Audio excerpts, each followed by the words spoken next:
لله وكفى سلام على عباده الذين اصطفى أما بعد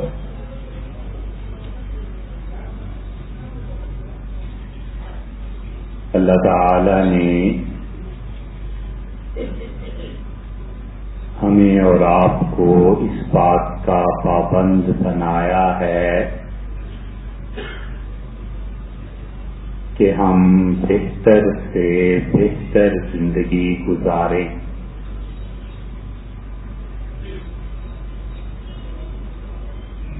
اور اللہ نے انسان کی صلاحیتیں، اس کا وقت اور اس کا مال، اس کے متعلق واضح طور پر فرمایا ہے کہ یہ تمام چیزیں ضائع نہیں کی جا سکتی۔ اگر انسان کو وقت ضائع کرنے کی اجازت مل جائے اور انسان کو زندگی کے ضائع کرنے کی اجازت دے دی جائے تو خودکشی جائز قرار پاتی ہے۔ مال کو ضائع کرنے کی اجازت دے دی جائے تو وراثت کا نظام بے معنی ہو کر رہ جاتا ہے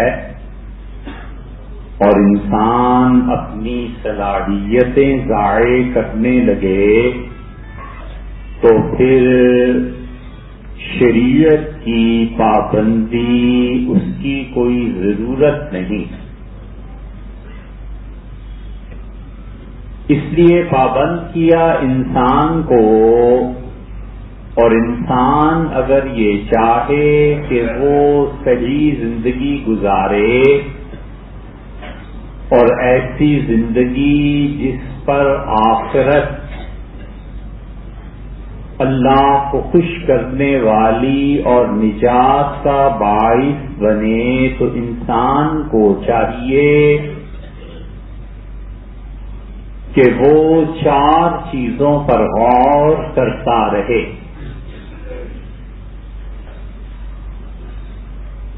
سب سے پہلی چیز انسان کی عقل ہے، اور عقل خالص اور عقل بالکل 100% درست، اس کا وجود دنیا میں نہیں پایا جاتا، اور عقل محتاج ہے کہ سہارا لے اور چلے۔ عقل سہارا لے اس ماحول کا جس میں وہ پھل بڑھ رہی ہے، اور عقل متاثر ہوتی ہے اس ماحول سے جس ماحول میں بچہ آنکھ کھولتا ہے۔ وہ اپنے گھر میں دیکھتا ہے کہ ماں بھی پڑھ رہی ہے، باپ بھی پڑھ رہا ہے، بہن بھائی پڑھتے ہیں، اسٹڈی روم ہے، اس میں سب جا کر اپنے وقت پہ بستے کھول کے پڑھنا شروع کر دیتے ہیں، تو بچے کی عقل ماحول سے متاثر ہوتی ہے، اور یہ تاثر پھر زندگی بھر رہتا ہے۔ اور جب بچہ یہ دیکھے کہ پارٹیز ہوتی ہیں اور والد شراب پیتے ہیں اور بھائی بھی انہی کاموں میں ہے اور کوئی قدغن اور پابندی نہیں، تو وہ جتنا بھی پڑھ لکھ جائے وہ شراب سے متاثر ہوتا ہے، اس لیے کہ عقل اندھی ہے، اس کو کوئی سہارا چاہیے۔ تو عقل کی رہنمائی، ماحول، تربیت یہ کرتی ہے۔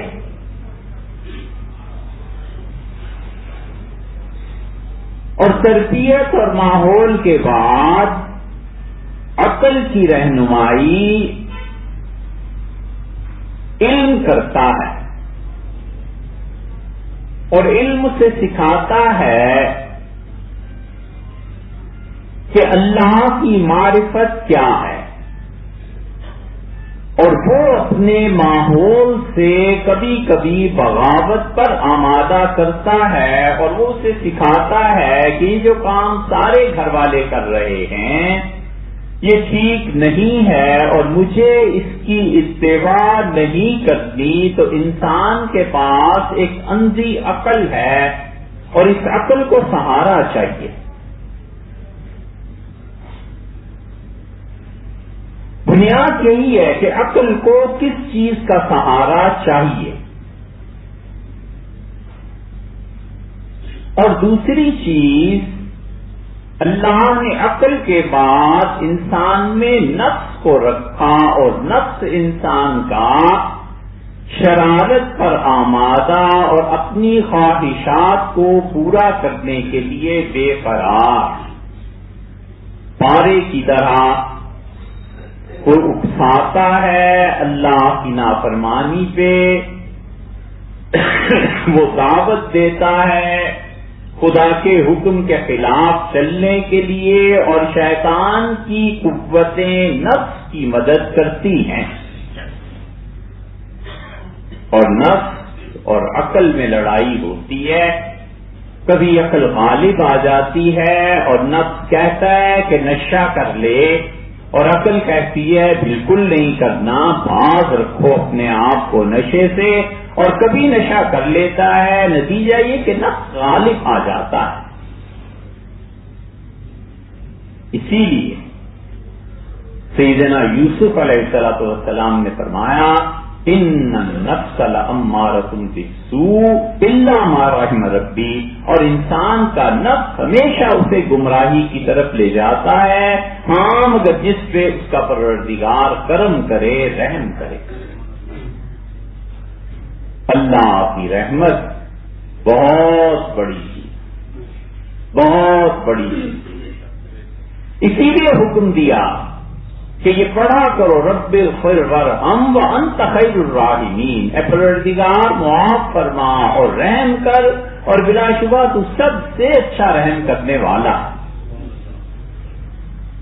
اور نفس کے بعد تیسری چیز تربیت ہے، اور تربیت جیسے جس کی ہوتی ہے وہ موت تک پیچھا نہیں چھوڑتی۔ جن حالات اور واقعات میں انسان زندگی گزارتا ہے، نبوت ایک ایسی چیز ہے جو تعالیٰ شانہ مہربانی فرماتے تھے، کسی کو دیتے تھے تو طبیعت تک میں تبدیلی آ جاتی تھی، یا پھر صوفیاء کرام جو شدید محنت کرواتے تھے اور انتہائی درجے کے مراقبات 8-8 10-10 گھنٹے کے مراقبات کرواتے تھے، اس سے طبیعت بدلتی۔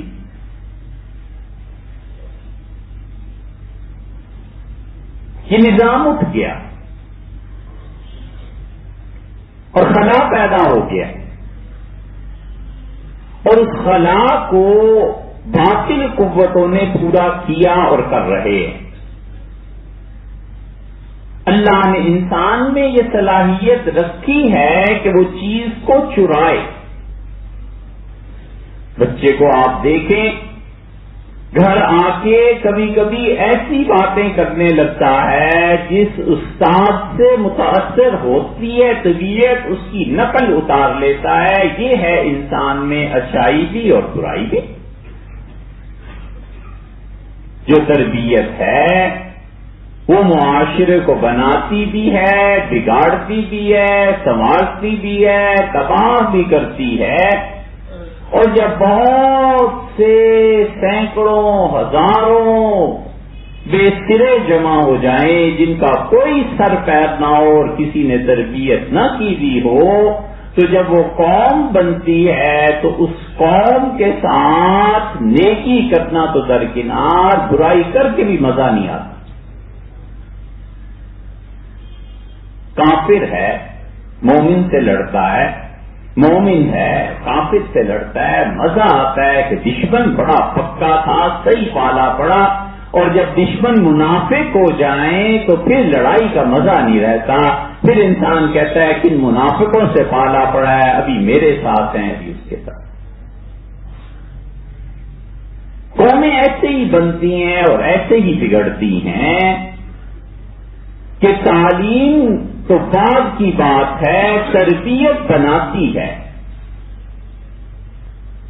بچہ دیکھتا ہے کہ گھر میں ڈسٹ بن رکھا ہے اور جو بھی فضول چیزیں ہیں اس میں سب جا کر ڈال دیتے ہیں، اور اسے پھر تھوڑی سی سنوارا جائے اور تھوڑی سی تربیت کر دی جائے کہ یہ جو طریقہ ہے کہ آپ نے گنڈیریاں چوسی اور آم چوسا اور یہی چھلکا پھینک دیا، اٹھا کر پھینک کے آئیے، یہ ہے تربیت۔ اس کے ذہن میں پھر وہ جب معاشرے میں آتا ہے اور وہ دیکھتا ہے کہ مارکیٹ میں کہیں ڈسٹ بن لگا ہوا ہے تو اس کو جا کر وہاں پھینکتا ہے، اس لیے کہ وہ تربیت کا ایک مظہر ہے جو کچھ اس نے گھر میں ذاتی طور پر سیکھا تھا، اب وہ اس کو معاشرے میں پھیلا۔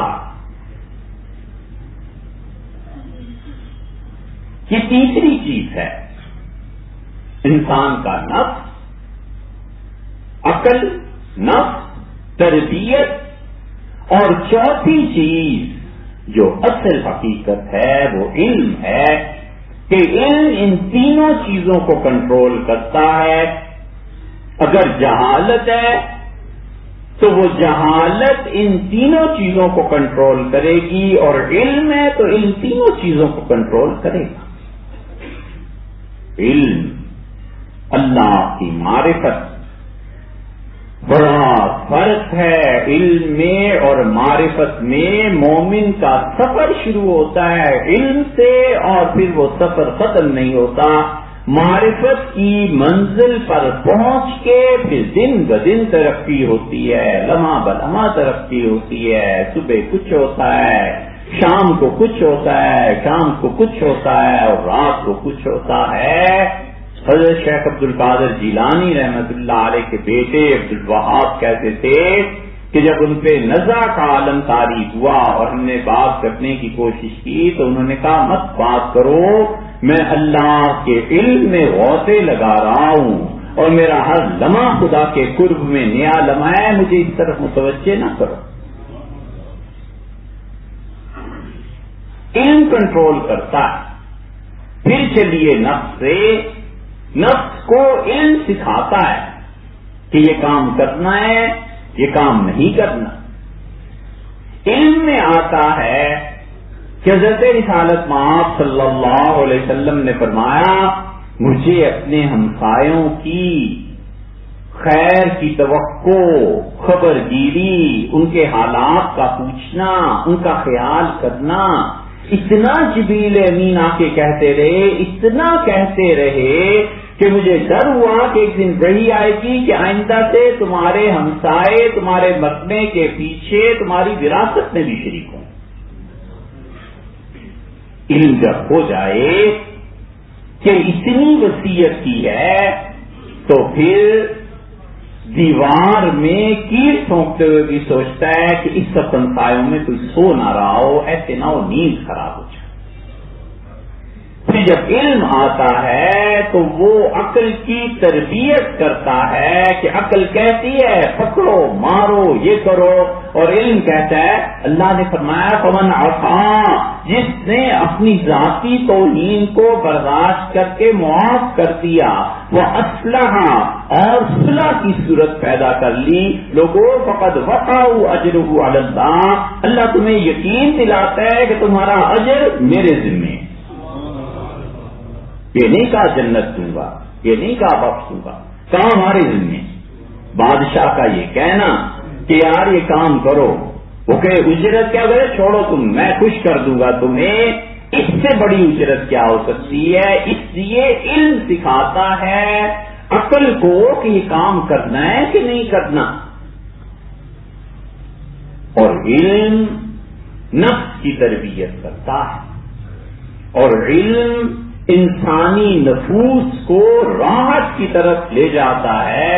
اور علم انسان کے نفس کو سکھاتا ہے کہ جو کرنے چلے ہو یہ آگ سے کھیلنا ہے، اور نفس کی اتباع اور اللہ کی اتباع دونوں ایک دوسرے کے پیرالل واقع ہوئے ہیں، متوازی خطوط ہیں، کبھی نہیں ملتے۔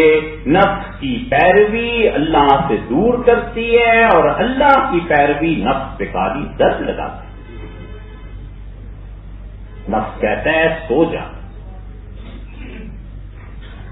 بڑی زبردست نیند ہے، اور حضور صلی اللہ علیہ وسلم سے کسی نے کہا اللہ کے رسول گناہ بہت ہوتے ہیں، فرمایا تہجد پڑھا کرو، اٹھا کرو، اور اس وقت کی نماز گناہ کی زندگی کو دھو دیتی۔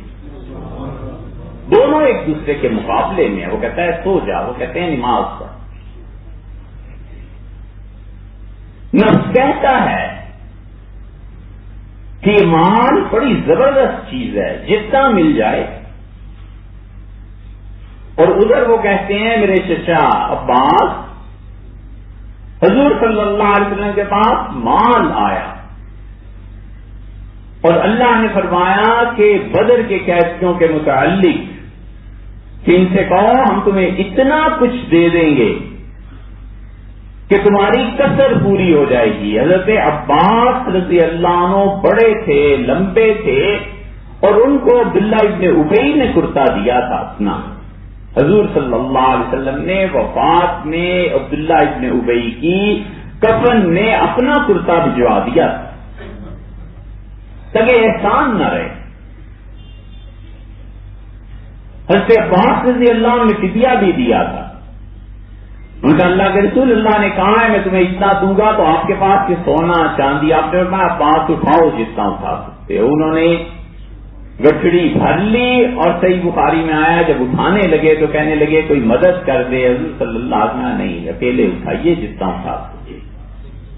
کم کیا پھر نہیں اٹھا سکے، پھر کم کیا پھر نہیں اٹھا، پھر کم، پھر اٹھا لی، اور آپ نے بلایا اور آپ نے کہا چچا یہ جو پیسہ ہے نا حضرت حلوبن، بڑا میٹھا ہے، بڑا سرسبز ہے، اور جو آدمی حق کے مطابق لے لیتا ہے اللہ برکت دیتا ہے، اور جو حق سے زائد لیتا ہے خدا اس کی برکت کو تلف کر دیتا ہے۔ نفس کہتا ہے لے لے، شریعت کہتی ہے مت لو، جو حق ہے وہ لو۔ اسی لیے پوری دنیا میں فساد کی جڑ، پوری کائنات میں فساد کی جڑ اس پیسے کی نامنصفانہ تقسیم ہے۔ علم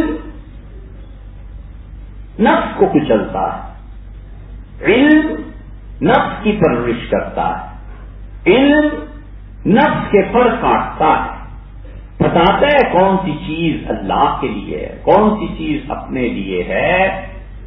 اسی لیے سے جریر رضی اللہ عنہ،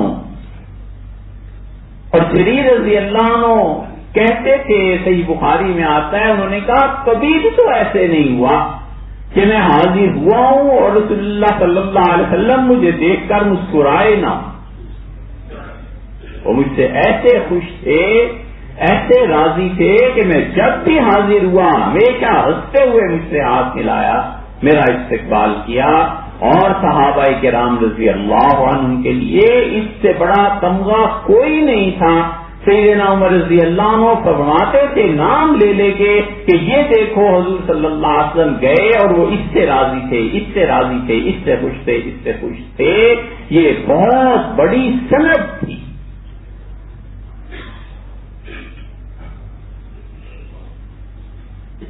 حضرت جریر رضی اللہ عنہ کی روایت ابراہیم نخعی تک پہنچی تھی، اور وہ کہتے تھے جب پتا چلا مجھے کہ جریر نے یہ کہا ہے تو ہم حنفیوں کی خوشی کی انتہا نہیں رہی کہ ہمارا مسلک اس سے ثابت ہوتا ہے۔ ابراہیم نخعی رحمۃ اللہ تو خیر بہت اونچے تھے، ابو حنیفہ رحمۃ اللہ کا مسلک بعد میں چلا، علمی بحث،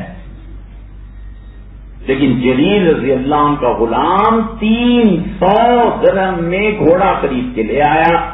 جریر رضی اللہ عنہ نے لگام پکڑی اور مارکیٹ واپس چلے گئے۔ ایک گھوڑا جو بیچ رہا تھا اسے ڈھونڈا، تلاش کیا، اور کہا یہ گھوڑا جو بیچا آپ نے 300 میں، یہ کسی مجبوری سے بیچا ہوگا. اس نے کہا حضرت گھوڑے تو بہت ہیں لیکن یہ اس لیے بیچ رہا ہے کہ پیسے کی ضرورت پیش آ گئی تھی. فرمایا 400 لوگے. بڑا خوش ہوا لڑکا, اس کا 400 دے دیں. فرمایا 500 لوگے, کہ 500 دے دیں. 600 لوگے. وہ ٹھٹکا اور اس کی حضرت مذاق کرتے ہیں. فرمایا نہیں, تمہارے اس گھوڑے کی قیمت مارکیٹ میں اس وقت 900 اور 1000 روپے کے درمیان ہے. کہیں میں تمہیں 1000 دیتا. دیا اور گھوڑا لے کے چل دیے. غلام نے کہا حضرت میں نے 300 میں خریدا تھا. کہنے لگے تمہیں پتا نہیں ہے مجھ سے حضور صلی اللہ علیہ وسلم نے فرمایا تھا کہ وہ مال جو لوگوں کی مجبوری کی وجہ سے ان سے اونے پونے خرید لیا جاتا ہے, خریدنے والا یہ سمجھتا ہے کہ اس نے مال کو بچا لیا اور ایسے مال میں خدا برکت اٹھا دیتا. فرمایا میں گھوڑا لے لوں 300 میں اور خدا برکت اٹھا لے تو پھر کیا فائدہ. یہ علم نے نفس کی تربیت کی ہے.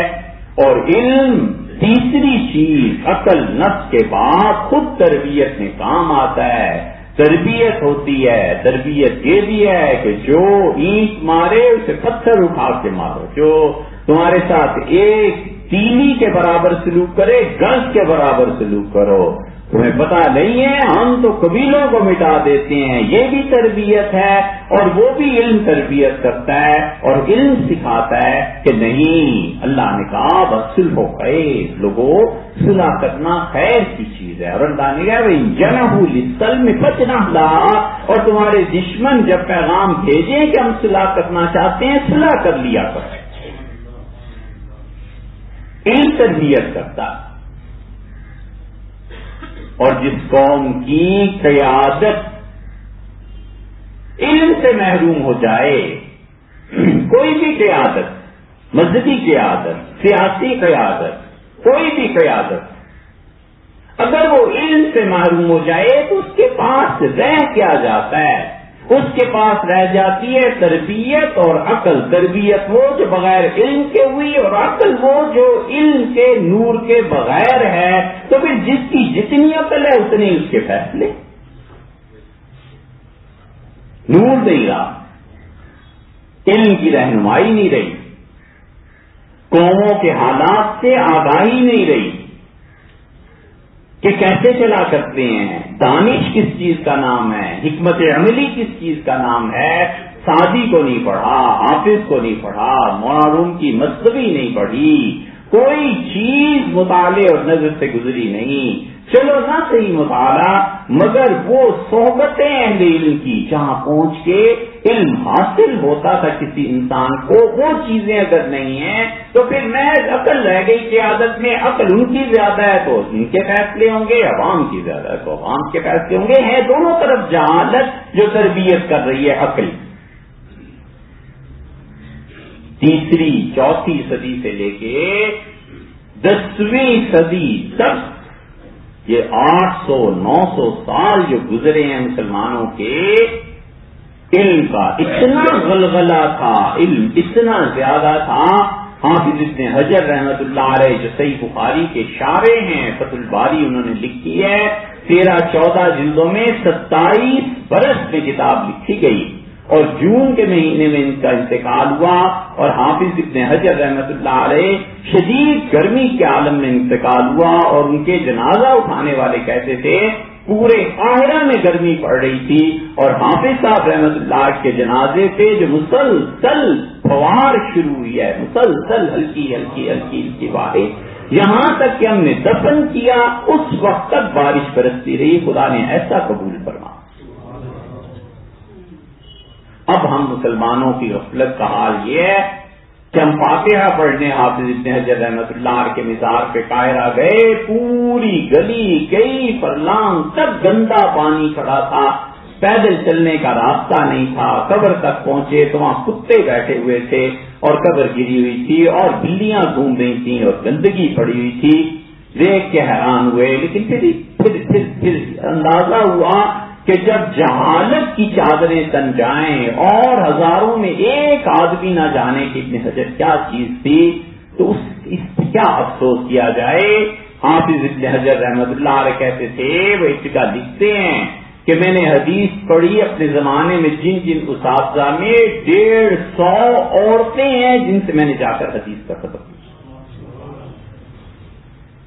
امام ذہبی رحمۃ اللہ علیہ کا لکھتے ہیں کہ فلاں جو حضرت تھے ہمارے زمانے میں 400 عورتیں تھیں جو حدیث پہ تباہر رکھتی تھیں، ان کی خدمت میں جاتے تھے، پردے کے پیچھے بیٹھ کے وہ حدیث پڑھاتی تھیں. اتنا غلغلہ تھا. وہ تو 10ویں صدی میں فرانس کے استعمار نے وہاں سے علم ختم کیا. اللہ آپ کا شکر ہے، یہاں شاہ ولی اللہ، شاہ عبداللطیف، شاہ عبدالقادر، شاہ اسحاق، شاہ عبدالغنی مجددی، سید احمد شہید کی تحریک، وہاں اسماعیل دہلوی، نواب صدیقی کا سلطان، ایک سے ایک ہیرا تھا رحمہ اللہ. اللہ تعالیٰ سب کو درجے بلند کرے. انہوں نے حدیث کو سنبھال لیا، ورنہ حدیث کا علم ختم ہو گیا. آپ سوچئے ہماری قیادتیں اور خود ہماری رہنمائی نفس کی، عقل کی، تربیت کی، ان تینوں میں کیا چیز کر. اگر علم کر رہا ہے بہترین نسل سامنے، اگر جہالت کر رہی ہے تو جتنا بڑا جاہل اتنا ہی عقل کا غلط استعمال. اللہ محفوظ.